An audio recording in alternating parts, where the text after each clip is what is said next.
제가 오늘 여러분과 함께 기도에 대한 이야기를 나누고자 합니다. 여러분, 기도할 수 있다면 당신은 가장 행복한 사람입니다. 아멘.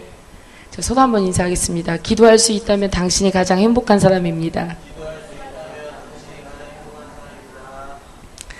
믿어지십니까? 하나님이 어떤 날 제가 기도의 자리로 갔을 때 기도하는 것이 너무나 행복한 마음을 주시는 거예요. 사실 기도하기 전까지 저도 제 마음을 잘 모를 때가 있거든요. 기도하면서 하나님께 이렇게 감춰졌던 또는 눌러놨던 절제하고 있었던 또는 뭐 어떤 묶어놨던 그런 마음들이 하나님 앞에 막 쏟아져요. 그래서 내 마음에 이런 것이 있었구나라는 것을 제가 기도하는 자리에서 알게 될 때가 있습니다. 괜찮은 줄 알았더니 안 괜찮았구나. 여기에 이렇게 상처가 나 있었구나. 제가 기도하는 자리에서 그것을 알게 되는 것입니다. 그러니까 기도하는 자리에서 저의 모든 것을 다 드러내고 그리고 부끄러움 없이 주님께 아뢰 수 있는 그 주님과의 관계가 너무 행복한 거예요. 여러분, 아무리 30년을 같이 살은 남편이라 할지라도 전부 다 말할 수는 없습니다. 맞습니까? 아무리 내 자녀고 아무리 우리 부모님이라 할지라도 전부 다 말할 수 없습니다. 그럼 전부 다 말할 수 있는 분이 있는데 그분이 누구냐면 하나님이세요. 여러분, 누가 그러더라고요. 하나님을 만나는데 가장 좋은 건 기도하는 자리에 돈이 안 든대요. 사람을 만나면 커피도 마셔야 되고 사람을 만나면 뭐 이렇게 같이 뭐 이렇게 그 시간을 즐겨야 되지 않습니까? 얘기를 하려면. 근데 하나님을 만날 때는 커피숍에서 만나는 게 아니기 때문에 커피값이 안 들어요. 돈이 안 든대요. 심지어 하나님은 예약제가 아닙니다. 요즘에는 예약이 안 되면 진료도 못 받고 예약이 안 되면 모든 것이 다 예약제가 있어요, 지금. 그죠? 근데 하나님은 그냥 내가 원할 때 만나요. 할렐루야. 그러니까 하나님은 너무나 정말 존귀하신 분이고 위대하신 분이시고 놀라우신 분인데 그런 하나님을 그냥 나의 시간에 맞춰서 만난다는 거죠. 여러분, 이거 행복한 줄 아셔야 됩니다. 행복한 거예요. 기도할 수 있으면 정말 행복한 것입니다. 왜냐하면 그 기도의 자리는 나를 바꿔주는 자리예요. 그 기도의 자리는 우리가 낯선 사람을 만나면 경계하잖아요. 마음에 철벽을 치고 경계하고 이 사람을 믿어도 되는가? 이 사람과 마음을 나눠도 되는가? 이 사람과 어디까지 얘기할 수 있을까? 뭐 이렇게 우리가 가늠해 보지 않습니까? 그런데 하나님은 너무나 그냥 무방비하게 만나도 되는 거예요. 오히려 무방비하게 만날수록 좋습니다. 그래서 하나님께 깊은 마음을 다 열어드리고 주님을 다 받아들이고 그리고 주님으로 채워지는 저와 여러분이 되길 주님을 축복합니다. 여러분, 신앙생활은요 기도만큼 중요한 것이 없습니다. 신앙생활을 하면서 기도할 수 없다면 그것은 사실은 신앙생활이 안 되고 있는 거예요.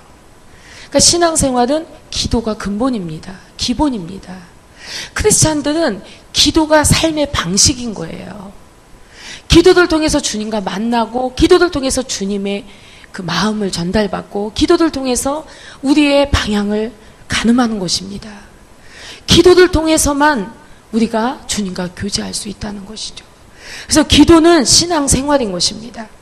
근데 많은 사람들이 교회를 다니면서 교회 생활을 할지언정 신앙생활은 하지 못한다는 것입니다. 여러분, 신앙생활의 출발은 기도인 거예요. 그러니까 여러분이 예수님을 영접하고 예수님을 믿기로 결단한 그 순간부터 여러분은 기도의 삶으로 부르심을 받는 것입니다. 그러니까 기도는 여러분이 하나님을 섬기는 모든 것의 기본이 되는 거예요. 어떤 목사님이 기도하면서 하나님, 우리 교회에 저 사람만 아니면 제가 정말 저 사람만 아니면 제가 신앙에 태클이 걸릴 일이 없습니다. 막 그러면서 하나님께 막 그런 솔직한 마음을 토로했대요. 그러니까 앞에 여러분 초보 운전자들이 앞에 속력을 못 내서 길을 막 막고 뒤에 막 이렇게 체증 있는 그런 모습 여러분 많이 경험해 보셨습니까? 앞에 운전자가 운전을 잘못하니까 뒤에서 다 그 뒤를 따라가느냐고 힘들어요. 길이 쭉쭉 열리지 않습니다. 그런 것처럼 하나님 내 신앙생활에 저 문제만 아니면, 저것만 아니면, 저 사람만 아니면 막 이렇게 태클을 걸고 있는 이것이 너무나 나를 힘들게 합니다 라고 생각을 했대요. 그 하나님께 기도를 했는데 어느 날 이제 꿈에 봤는데 꿈속에서 하나님께서 자기가 이렇게 가려고 그러면 이렇게 막가 쓴대요. 여러분 왜 우리 길이 넓은데도 이렇게 가려면 이 사람도 이렇게 가서 못 가고 이렇게 가려고 그러니까 이렇게 또 같이 마음이 이렇게 돼서 같이 이렇게 비껴가지 못해서 우리가 막 이럴 때가 있잖아요. 근데 그것처럼 자꾸만 자기가 가려고 하던 방향에 꼭 그 사람이 앞에 와서 누군가 뒷모습만 보이고 얼굴은 안 보여서 모르는데 자꾸만 자기 앞으로 자꾸 쓴다는 것입니다. 갈 수가 없더래요. 그래서 너무너무 화가 나가지고 도저히 못 참겠다. 도대체 당신 누군데 그렇게 내가 가려고 하는 것만 막고 있냐고 확 잡아다녀서 얼굴을 확 돌려봤더니 자기 자신이더래요. 근데 저는 이 이야기를 들으면서 그리고 나서 그분이 계속 회개하면서 하나님, 내가 하나님의 신앙생활에 가장 방해꾼이 납니다 해가면서 이제 회개를 했다고 하더라고요. 근데 저는 그 이야기 들을 때 굉장히 공감이 갔습니다. 여러분 자신만큼 여러분을 방해하는 것이 없어요. 그죠? 여러분 이것이 기도하니까 하나님께서 보여주시는 거예요. 기도하니까 무엇이 문제인지를 알게 해주시는 거예요. 기도하기 전에는 문제를 보는 시야가 좁습니다. 근데 기도를 하게 되면 문제를 보는 시야가 사방으로 넓혀지는 거예요. 그래서 볼 수 없는 걸 보게 하시죠. 그래서 우리가 신앙생활은 반드시 기도를 통해서 주님과 관계를 맺으면서 그렇게 가야 될 줄로 믿습니다. 이 시대의 대부분의 성도들이 성경에서 말씀하고 있는 삶을 살지 않습니다. 누군가 말씀대로 살고 있다는 그런 분을 보면 여러분 어떻겠습니까? 너무 존경이 되겠죠. 보면서 와 정말 부럽다 막 이런 마음 들 것입니다. 그러니까 말씀대로 사는 사람들이 많지 않은, 정말로 많은 부분 말씀을 타협하고 살고 있는 것이 그냥 일상화가 되어진 그러한 삶을 살다 보니까 그것이 불가능해 보이는 것처럼 우리가 그렇게 생각이 됩니다. 그런데 우리의 이 견고한 진이 깨트려지길 주님으로 축복합니다. 우리는 말씀대로 살도록 부르심을 받았습니다. 말씀대로 살 수 있도록 성령을 주셨습니다. 그렇기 때문에 우리가 아주 저 사람은 너무 유별난 사람이고 저 사람이니까 가능한 것이고 이게 아니에요. 그러니까 누구든지 예수 그리스도를 주라고 고백하는 사람은 다 말씀 속에 살도록 되어 있습니다. 그것이 가능하다는 것입니다. 그래서 우리는 사실 생각의 전환이 필요해요. 많은 사람들이 교회를 다니지만 저 사람은 되게 유난스럽게 다니는 사람이야. 아니요. 유난스럽게 다니는 것이 정상입니다. 예수님을 만났는데 삶이 바뀌지 않는 게 비정상이지 어떻게 삶이 안 바뀔 수가 있겠습니까? 기도하는 삶을 사는데 어떻게 회개가 없는 삶을 살아갈 수 있겠습니까? 그래서 우리는 이제 생각의 전환이 필요합니다. 여러분 교회 안에 기적과 표적이 있는 것이 놀라운 것이 아니라 교회 안에 기적과 표적이 없는 것이 더 기적인 것입니다. 얼마나 우리가 세상의 생각으로 사로잡혀서 우리 생각이 오염됐는지 몰라요. 하나님이 할 수 있다고 하면 할 수 있는 건데 우리는 할 수 없다고 생각해요. 왜요? 그렇게 가르침을 받았어요. 그렇게 삶을 선택하며 살았어요. 그렇기 때문에 기사와 표적이 우리한테는 이렇게 되는 건데 사실은 그게 일상인 것입니다. 하나님을 체험하지 못하는 게 기적이지 살아계신 하나님을 어떻게 하면 체험을 못할까? 이렇게 생각해야 돼요. 우리가 생각이 이렇게 바뀌어야 되는 것입니다. 이런 생각의 전환이 있길 주님을 축복합니다. 여러분 기도하지 않는 것이 특별한 거예요. 기도하는 것이 당연한 것입니다. 유난 떨지 않는 게 더 이상한 거예요. 기뻐하지 못하는 삶을 사는 게 그게 이상하다고 생각해야 돼요. 그래서 기뻐하라 하는 말씀이 선포되어졌을 때 기뻐하지 못하는 내가 회개할 수 있어야 되는데 근데 어떻게 사람이 늘 기뻐하며 살 수 있어? 라고 생각을 합니다. 우리는.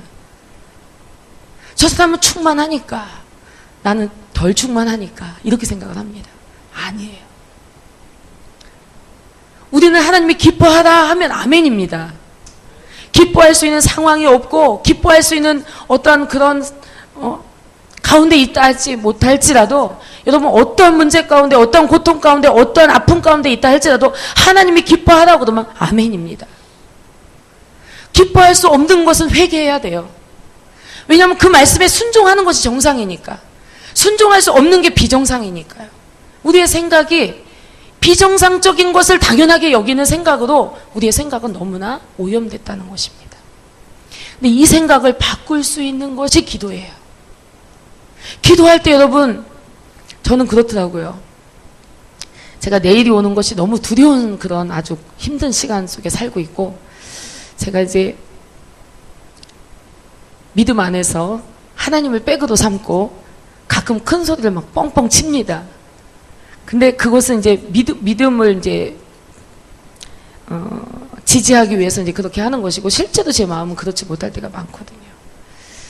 그런데 그런 상황 속에서도 제가 기도하면 천국이더라고요.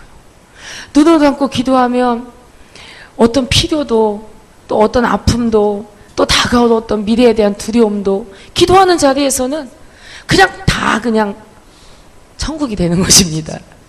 그러니까 기도하는 게 행복했어요. 아니, 어쩌면 기도하지 않으면 나머지 시간이 고통스러우니까 기도하는 시간이 제일 행복해지더라고요. 거기까지 가서 기도하시면 안 됩니다.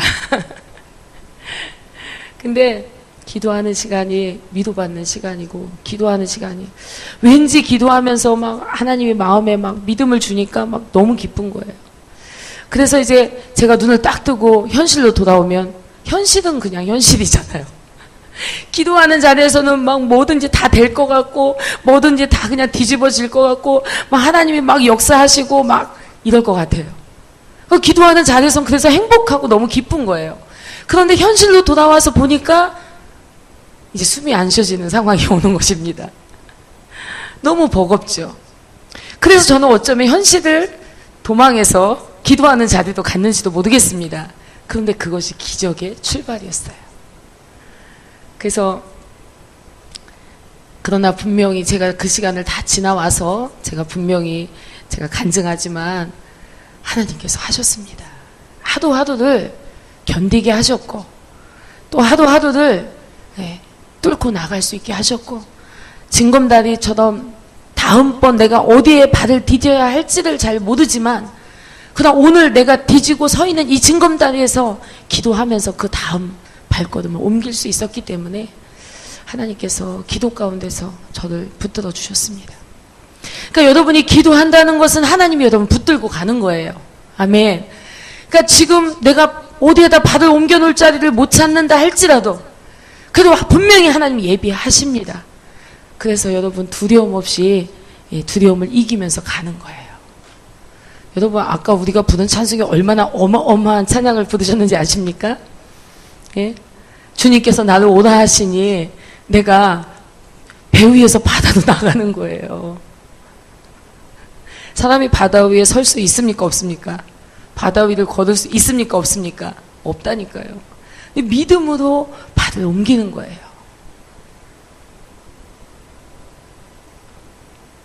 제가 신학교 때 어떤 이제 여자 목사님이신데 그 목사님이 와서 이런 이야기 하더라고요. 본인이 기도하기 시작하면 하나님이 난리가 난대요. 그래서 왜 그럴까 하고 제가 귀를 기울였더니 이런 이야기를 하세요.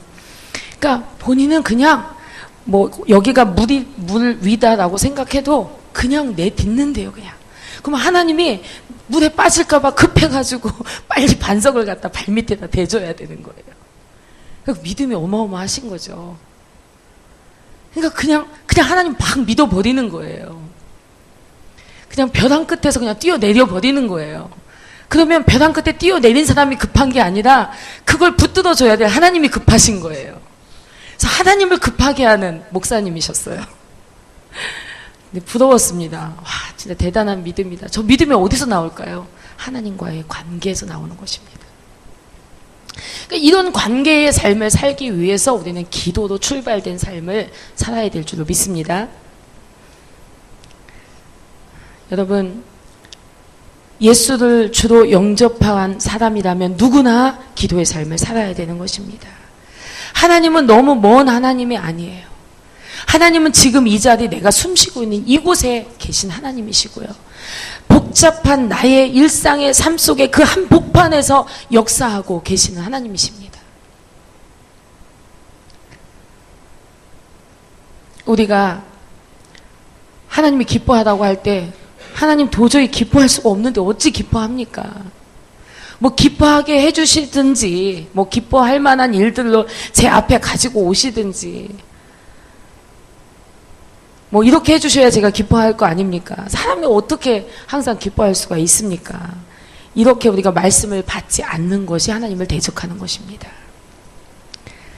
적어도 기뻐할 수 있게 이 말씀에 순종할 수 있게 해달라고 우리가 주님 앞에 기도해야 될 줄 믿습니다. 그래서 우리가 타협을 하면서 말씀 밖에서 갖가지 이유를 가지고 타협해 가면서 살아가기 때문에 그토록 하나님의 역사 밖에서 타인처럼 살아가는 것입니다. 여러분, 기도는요, 말씀 밖의 삶을 말씀 안의 삶으로 우리를 끌어들입니다. 바르게 기도했더라면, 진실하게 기도했더라면. 여러분, 진실한 기도의 삶은 말씀 밖의 삶을 회개하게 해서 말씀 안에 순종하는 삶으로 이끌어 주는 것입니다. 그래서 율법을 듣고 돌이키지 아니하는 자는 그 기도가 가증한 것이라고 했어요. 여러분, 기도는 순종과 함께 갑니다. 기도의 성장은 순종과 함께 갑니다. 내 기도가 더 깊어졌다, 하나님께 순종한 거예요. 내 기도가 더 하나님께 집중되어지고 있다, 그만큼 영적인 삶을 산 것입니다. 그래서 기도는 말씀에 순종하는 삶과 함께 가는 것이고 인격의 변화와 함께 가는 것입니다. 그래서 여러분이 기도하고 있다면 여러분 소망이 넘치는 사람입니다. 그러면 우리는 기도 중심의 삶으로 삶의 모습을 재정비해야 될 줄로 믿습니다. 내가 육신의 삶에 너무 바쁘고 예배드릴 시간 없고 기도할 시간 없고 헌신할 시간 없고 삶의 모든 에너지를 육적인 삶에 다 쏟아붓는 사람은 어리석은 사람이에요. 어리석은 사람입니다. 제가 오늘 아침에 기도하는데 하나님이 이런 말씀을 주세요. 이 땅은 믿음으로 사는 것이다. 아멘. 근데 그 믿음으로 산다는 것이 어떤 의미인지를 제가 알겠는 거예요. 여러분, 우리는 믿음으로 살아야 됩니다. 아멘. 여러분, 믿는 자의 삶을 우리가 살아야 되는데 하나님이 나의 공급자시며 하나님이 나의 위로자시며 하나님이 나의 기업이 되는 그러한 삶을 살아야 될 줄로 믿습니다. 그렇게 우리는 하나님께 기도하고 하나님은 그 기도를 받으시고 우리의 전 인격과 전 인생의 모든 것을 하나님께서 만지시도록 하는 것입니다. 여러분, 슬플 때 주님 앞에 오세요. 기쁠 때 주님 앞에 오세요. 그러면 주님께서 여러분을 만져가실 것입니다. 여러분 인생을 만져가실 거예요.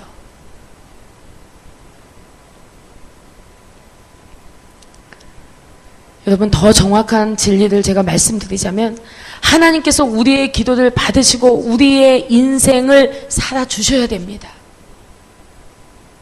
여러분이 하나님께 기도로 모든 걸 맡겨드리고 하나님께서 여러분을 사셔야 돼요.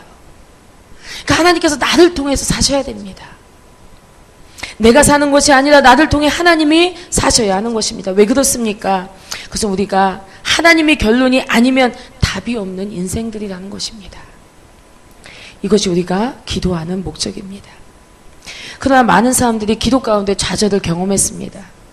저는 뭐 하나님도 잘 모르는 그런 아이가 이제 저희 교회 지하교회일 때 나왔는데요. 한 두세 번 다 나왔습니다. 그리고 뭐라고 그러냐면 하나님이 기도했는데 안 들어주시대요. 저한테 그렇게 이야기하더라고요. 여러분, 수많은 사람들이 기도를 하는데 기도는 했지만 그러나 좌절을 맛봅니다. 저는 아주 중요한 것을 여러분에게 말씀드리고자 합니다. 우리가 기도 가운데 실증을 느끼고 응답이 없는 가운데 실망합니다. 그러나 이것은 하나님의 잘못이 아니에요. 이것은 잘못된 방향성을 가지고 기도한 우리의 잘못입니다. 그럼 성경이 100% 응답을 원칙으로 말하고 있는 부분이 있는데 그럼 이것은 뭘 의미합니까? 성경은 너희가 무엇이든지 구하라 그리하면 얻으리라 했는데 너희가 무엇이든지 구하라 그리하면 다 이루리라 이렇게 말씀하셨는데 그럼 이것은 기도에 대해 좌절을 경험하는 것은 그럼 기도가 무엇인지 우리가 잘 모른다는 것을 우리가 지금 생각해 봐야 된다는 것입니다. 여러분, 기도는 내가 원하는 것을 하나님께 받아내는 것이 아닙니다. 기도는 하나님께서 원하시는 것을 우리에게 주시기 위해서 기도를 시키신다는 것입니다. 그래서 정확히 말하면 내가 기도의 자리에 와서 기도를 하되 내가 하나님께 아뢰되 하나님께서는 그 방향을 잡아주십니다. 제가 기억하고 있습니다. 우리 김수경 집사님이 다른 문제 때문에 막 기도하는데 하나님께서 뭐라 그러냐면 중요한 건 그게 중요한 것이 아니라 가정이 온전한 것, 그죠? 깨지지 않고 가정이 온전하고 관계가 온전한 것, 관계가 틀어지지 않는 것, 이게 더 중요한 것이다라고 주님 감동 주셨죠. 이렇게 방향을 바꿔주시는 거예요, 하나님이. 내가 구하는 것은 그게 아니었지만 그러나 이게 중요한 것이 아니라 이게 중요한 것이다. 내가 너에게 주려는 것은 이것이다. 그러니까 너는 이걸 나한테 구해라. 이렇게 말씀하시는 거예요. 이것을 구했다면 그럼 하나님이 응답하셨을까요? 안 하셨을까요? 100% 응답하십니다. 왜냐하면 하나님이 주시고자 하는 것을 구하게 하고 그것을 얻게 하시는 것입니다. 그래서 너희가 무엇이든지 구하라 그리하면 다 이루리라 하신 이 100% 응답의 기도는요, 하나님이 주시고자 하는 것을 구할 때 이루어지는 것입니다. 자, 그러면 우리가 기도의 방향성이 아주 명확해지는 것을 알 수가 있습니다. 자, 우리가 기도를 응답받지 못했을 때 하나님으로부터 상처를 받거나 또는 하나님께 화를 내는 것은 정말로 이것은 잘못된 반응입니다. 하나님이 우리에게 주고자 하시는 마음은요, 우리가 원하는 것보다 어쩌면 더 강렬하고 간절한 것입니다. 여러분이 자녀에게 아까울 것이 뭐가 있겠어요? 내가 할 수만 있으면 모든 것을 다 주고 싶은 것이 자녀에 대한 여러분의 마음일 것입니다. 그러니까 하나님이 이 그림을, 가정을 만드신 이 그림 안에서 우리 하나님의 그 모습을 발견합니다. 저는 제가 하온이를 향해서 가진 제 마음을 통해서 하나님이 저에게 가진 마음들을 많이 배웁니다. 우리가 구하는 그것으로 우리가 망한다는 것을 하나님께서 너무나 잘 아시기 때문에 하나님은 우리에게 그것을 주실 수가 없는 것입니다. 그런데 하나님의 마음 가운데 있는 상실감을 한번 생각해 볼 수 있어요, 우리가. 하나님이 줄 수 없을 때 하나님의 마음을 우리가 헤아려 보는 것입니다. 그러면 우리는 주님 괜찮아요. 안 주셔도 돼요. 라고 말할 수 있을 것입니다. 왜냐하면 주님의 마음을 알았기 때문에. 자녀들이 부모님의 마음을 알면 훨씬 더 다르게 반응할 것입니다.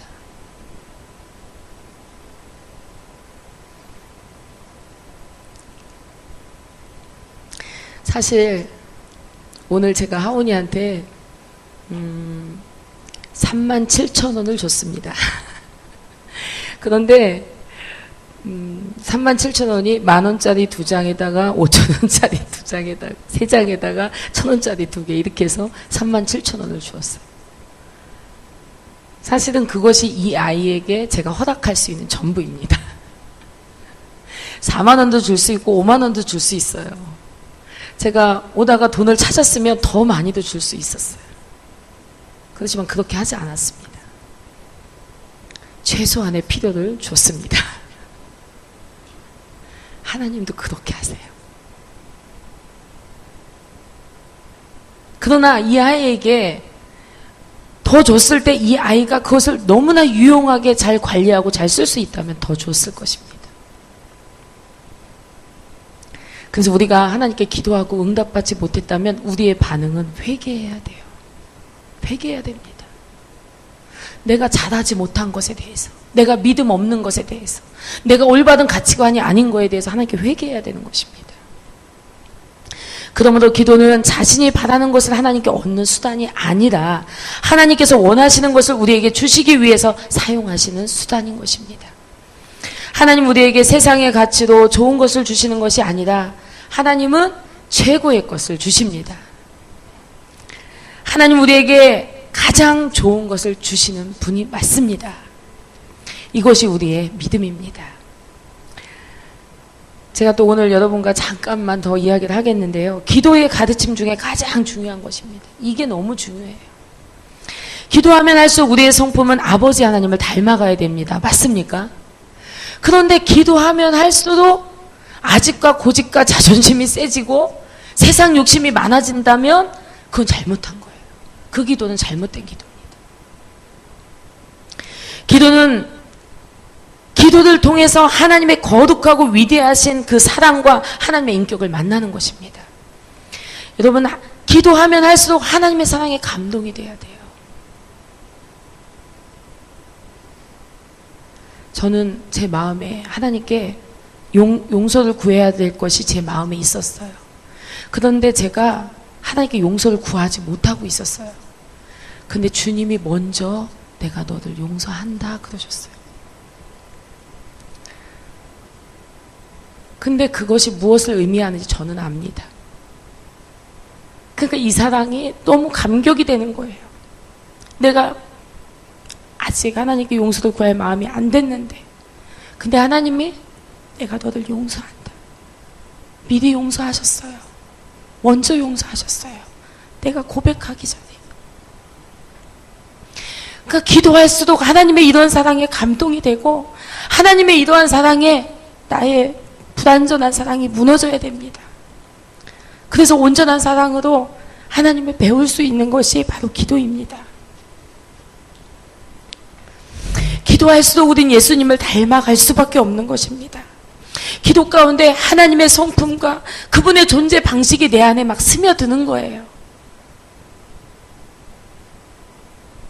이기적인 내가 자꾸 무너지면서, 나밖에 모르는 내가 자꾸 무너지면서, 내 관점밖에 가지고 살지 못했던 내가 자꾸 무너지면서 하나님의 관점으로, 하나님의 사랑으로, 하나님의 그런 생각의 패턴으로, 방식으로 내가 바뀌는 거예요. 기도가 아니면 바뀌어질 사람이 없어요. 성령이 아니시면, 하나님이 아니시면 바뀌어질 사람이 없는 거예요. 그래서 기도야말로 전능하신 하나님이 우리 안에서 우리를 만지시는 그런 기적의 시간이 아닐 수 없습니다. 여러분, 기도의 삶에 오르십시오. 그래서 하나님의 얼굴을 보십시오. 나를 사랑하시는, 나를 가장 존귀하다고 바라보고 계시는 주님의 그 눈을 보십시오. 그러면 이 세상에서 하찮을 것 없고 보잘것없어 보이는 내가 하나님 안에 너무나 귀한 존재인 것을 보게 되면 여러분의 삶은 바뀌게 될 것입니다. 기도의 산에 올라가는 사람들은 반드시 자신의 인격과 삶이 변화될 수밖에 없습니다. 하나님의 전 존재와 그리고 나의 전 존재가 만나는 것이 바로 기도의 삶입니다. 하나님의 뜻은 반드시 기도와 함께 움직이십니다. 어떤 모습이든 간에 주님이 다 품어주세요. 어떤 모습이든지 간에 주님이 다 위로하시고 씻어주시고 새롭게 해주세요. 며칠만 여러분이 샤워하지 못하고 씻지 못한다면 여러분 굉장히 끄급하고 불편할 것입니다. 영적인 사람은 기도를 며칠 못하면 그와 같은 증상이 나타나야 되는 거예요. 기도해야 숨 쉴 수 있을 것 같고 기도해야 살 수 있을 것 같은 그런 마음이 되도록 여러분 기도의 산에 올라가서 기도의 삶을 사시기를 주의 이름으로 축복합니다. 하나님의 놀라운 기적들이 여러분 죽을 병에서 고침받는 것이 기적이 아니라 변할 수 없는 인간이 그 인간의 마음이 신의 소생이 되고 신의 성품이 되고 하나님을 닮아가는 이것이 얼마나 큰 기적인지 모릅니다. 하나님의 용서와 사랑을 받은 자로서 이 땅을 살아가는 저와 여러분이 되기를 주의 이름으로 축복합니다.